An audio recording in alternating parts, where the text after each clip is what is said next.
की एक बहुत जानी मानी कहावत है, there is no place like home. इस दुनिया में घर से अच्छी कोई जगह नहीं। ईंट पत्थर और हमारे इमोशंस के सीमेंट से बनी हुई वो इमारत जो हम सबको हर खतरे से बचाती है। खासकर इस वक्त जब पूरी दुनिया एक पैंडमिक से लड़ रही है, तब हर कोई अपने घर की तरफ जा रहा है, क्योंकि हम सबको पूरा भरोसा है कि हमारा घर हमें इस मुश्किल घड़ी में सुरक्षित रखेगा।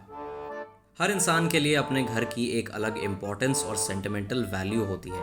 आज के मॉडर्न ज़माने में शायद ये बात हम सबको काफ़ी अजीब लगे, but it's a fact that for some people their house is as sacred as a place of worship. लेकिन आज हम एक ऐसी कहानी की बात करने वाले हैं जिसमें लखनऊ शहर का एक आलीशान और खूबसूरत मकान कुछ लोगों की लालच का शिकार बन जाता है।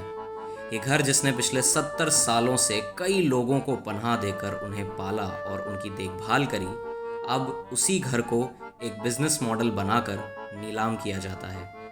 इस कहानी का नाम है गुलाबो सिताबो, जिसे लिखा है जूही चतुर्वेदी ने और इसे डायरेक्ट किया है शुजित सरकार ने। ये कहानी शुरू होती है एक ट्रेडिशनल फोक पपेट शो से जिसका नाम है गुलाबो सिताबो, जिसमें दो सहेलियां आपस में लड़ती रहती हैं।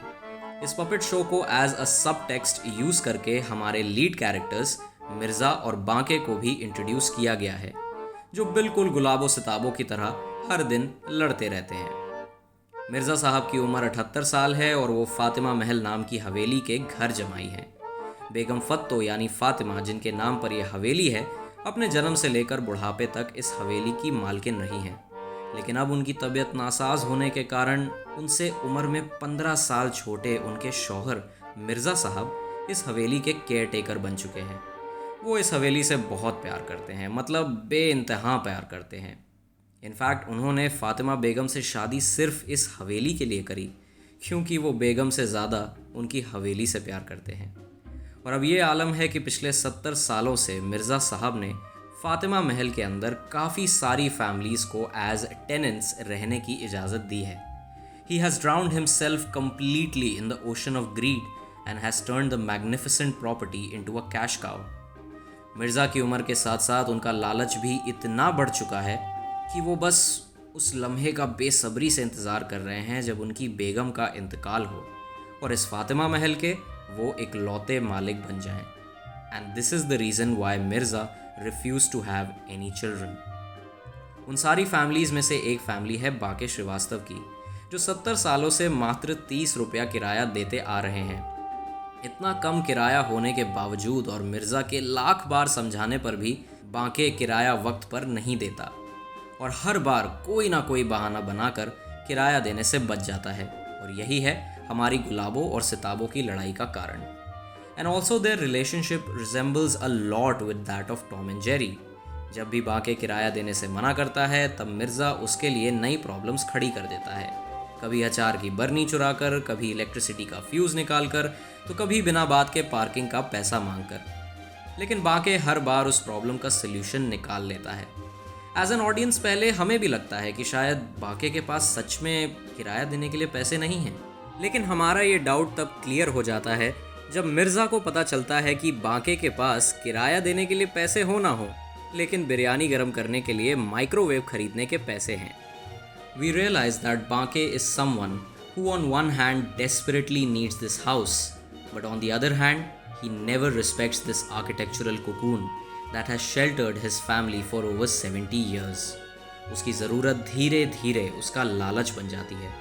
और ये बात फिल्म के इंसाइटिंग इंसिडेंट से प्रूव हो जाती है जब बाके गुस्से में आकर किराएदारों के लिए बनाए गए कॉमन टॉयलेट की दीवार को तोड़ देता है। मिर्ज़ा गुस्से में आकर बाके से रिपेयरिंग करवाने की बात करता है, लेकिन इस बार बाके अकड़ दिखाकर उसे मना कर देता है। Now like I said in the beginning, ये फिल्म एक ऐसे घर की कहानी है whose majestic significance starts decaying due to the increasing dominion of greed. Mirza का लालच फातिमा महल की नींव को दिन पर दिन कमज़ोर कर रहा है। उसकी भूख इतनी बढ़ चुकी है that he has started putting a price for everything that belongs to the mansion. ये बात हमें फिल्म की शुरुआत में कुछ सीन्स की मदद से बताई जाती है, जैसे जब मिर्ज़ा हवेली के बल्ब निकालकर उन्हें बेच देता है और फिर उसके बाद वो बरसों पुराने खानदानी झूमर को भी बेच देता है। That bulb and chandelier symbolize how Mirza is stealing the essence and life of the mansion bit by bit every single day.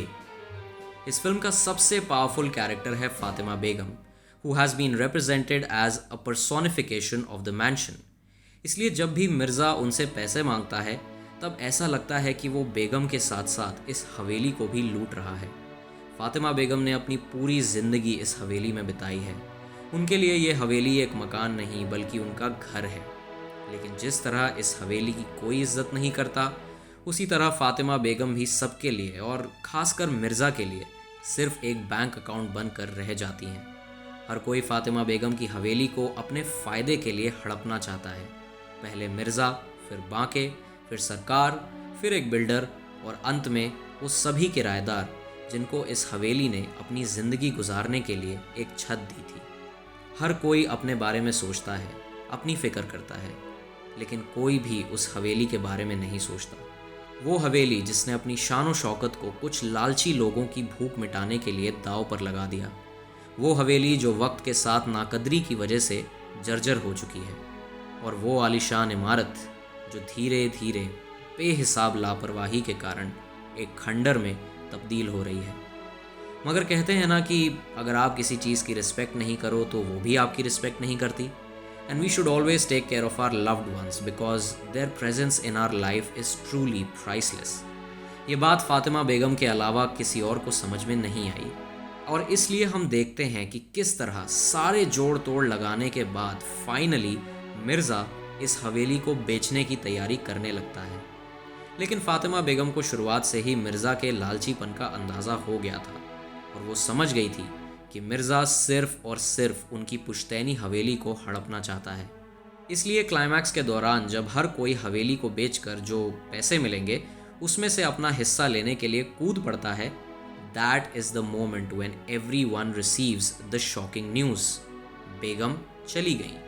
सभी कैरेक्टर्स के साथ साथ ऑडियंस को भी लगता है कि बेगम अब इस दुनिया में नहीं रही।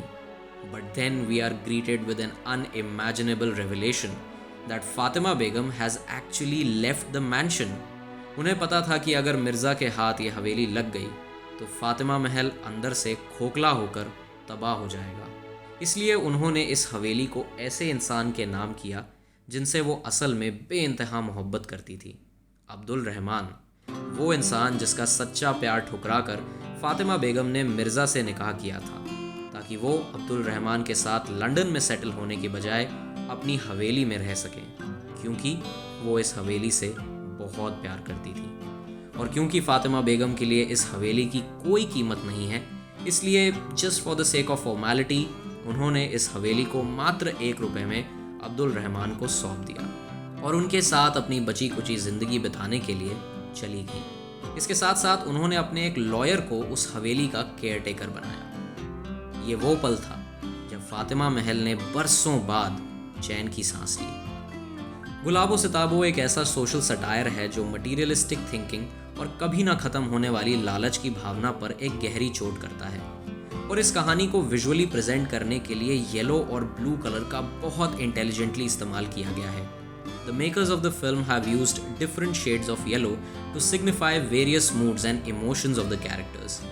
फिल्म के ओपनिंग सीन में मिर्ज़ा एक ब्राइट येलो कलर के बल्ब को निकाल देते हैं, जिसका मतलब है कि इस इंसान के कारण इस घर में कुछ बुरा होने वाला है। इसके बाद जब हम फातिमा महल के माहौल और वहाँ के लोगों से इंट्रोड्यूस होते हैं तब एक बार फिर ब्राइट येलो कलर की प्रेजेंस बढ़ जाती है to signify the happiness and joy that resides in the mansion. और जब किसी भी सीन में बेगम की एंट्री होती है तब वहाँ भी ब्राइट येलो कलर का यूज़ होता है to show that she has been the true source of optimism and liveliness for the mansion.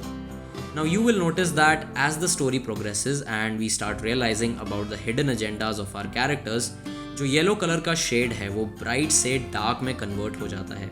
For example इस सीन में जब मिर्ज़ा अपने दोस्त से कहते हैं कि वो बेगम के मरने का इंतज़ार कर रहे हैं, तब यहाँ पर डार्क येलो कलर का शेड उनकी जेलसी और धोखा देने वाली भावना को दर्शाता है। इस फिल्म में ऐसे कई सारे सीन्स हैं जहाँ येलो की तरह ब्लू कलर को भी यूज़ किया गया है। Now the blue colour stands for trust, loyalty and wisdom. जब मिर्ज़ा बेगम से पैसे मांगने जाते हैं तब हमें ब्लू कलर का यूसेज दिखाई देता है to depict the loyalty of Mirza towards Begum but for his selfish gains. जब बांके आर्कियोलॉजिकल डिपार्टमेंट वाले ज्ञानेश और मिर्ज़ा अपने वकील क्रिस्टोफर से मिलने उनके ऑफिस जाते हैं, तब यहाँ पर ब्लू कलर की मदद से ये बताने की कोशिश करी गई है कि चाहे कुछ भी हो जाए, ज्ञानेश और क्रिस्टोफर हमेशा अपनी जॉब और अपनी ऑर्गेनाइजेशन के साथ ही वफादार रहेंगे।